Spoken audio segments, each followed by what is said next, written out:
Eu sunt... ai dat play?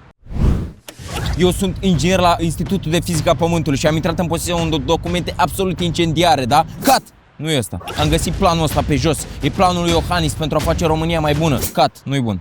Deci, dragilor, jingle 5 secunde într-o emisiune grafică după ureche.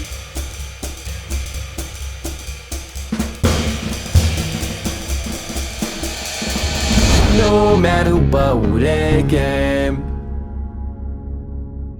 Eu sunt inginer Constantin Rodion Ureche și am 1000 de idei pentru a face lumea mai bună. Acum vă explic cum se poate rezolva problema transportului în comun în București.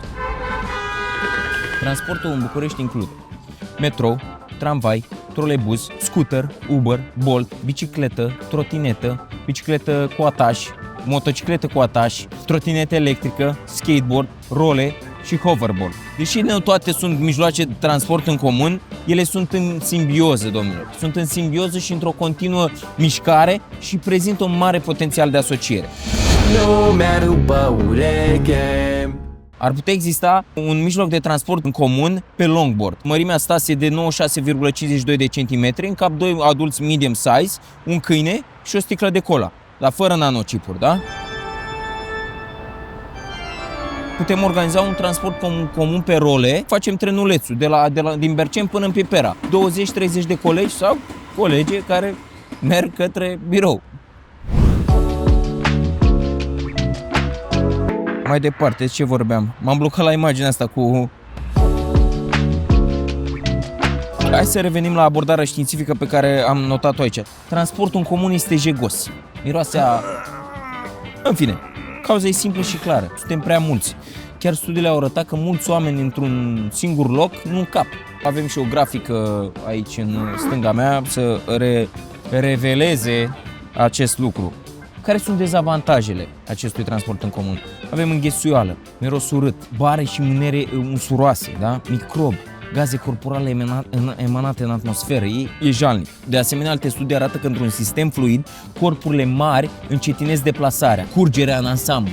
Cert este că autovehiculele mari încurcă, așa că tramvaiele, autobuzele și trolebuzele trebuie desființate imediat.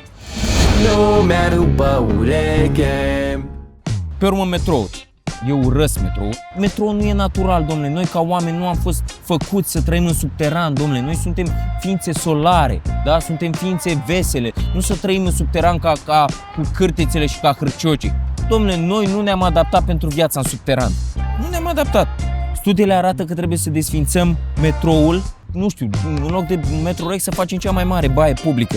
Scăpăm de mirosurile astea pestilențiale, da? Pestilențiale. Și acum vin cu soluția. Piste de mers pe jos. Piste de mers pe jos, domnilor. Uitați câte benzi pentru mașini. Numai, gata, desfințăm. O bandă, maxim 2 pentru mașini.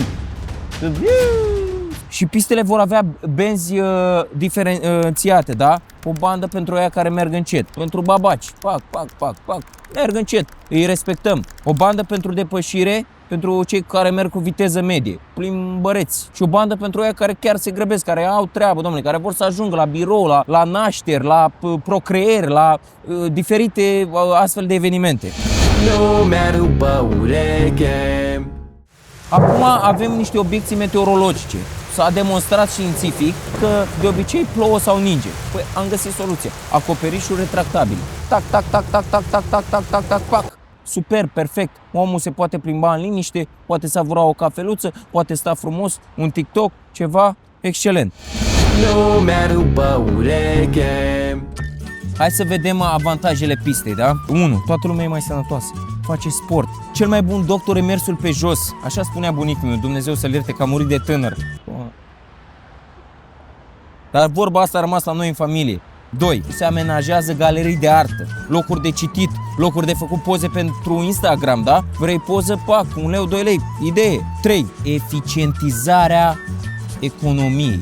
De exemplu, vin IT-știi din Berceni până în Pipera, da? Dacă îi pui să vină, fac 2 zile pe jos. Nici o problemă. Că cu metrou fac o zi jumate, așa că nu-i mare overtime. Dar Gândiți-vă, când ajungi la serviciu, da? Încărcat de energie, da? Cu tonus fizic și plin de serotonină, păi muncești în 2 ore cât n-ai muncit toată ziua. Ceea ce oricum e de 2 ori mai mult decât muncește în medie un angajat în România și pentru cei care muncesc la stat, e la fel, că oricum 0 mulțit cu orice dă 0, deci... No matter what it can. Așa, fiți atenți, conform unor statistici, da? Conform unor statistici, PIB-ul României suferă o contracție de 20% datorită sau din cauza, ar spune unii, pauzelor de țigară, da? Asta e o mare problemă, una din cele 1000 de teze pe care le-am scris, la fel ca, cum îl cheamă pe ăla, mă? Care a scris tezele alea? Hagi? Luther. Bun, 4. Pista Crește stima de sine. Păi când ești din casă, pe pistă, știuți după o gagică, după un gagiu, se uită și alții după tine și atunci ai mai multă grijă cum arăți. Te îmbraci mai atent, faci sport, păi vrei să scoți și tu un beach body la înaintare, nu? Și desfințăm și poliția. Poliția pe cai să fie.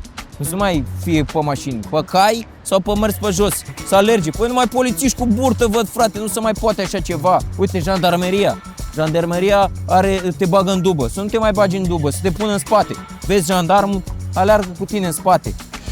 No matter what it can. Cam asta a fost ideea mea pe ziua de azi. Vreți să vedeți celelalte 999 de idei? Să o implementăm noi pe asta, să dea Domnul să o implementăm noi pe asta și mai vedem după aia. Până data viitoare nu uitați să dați like, share, subscribe. Stați așa că cred că îmi vine mașina. Da, și ne vedem data viitoare, da?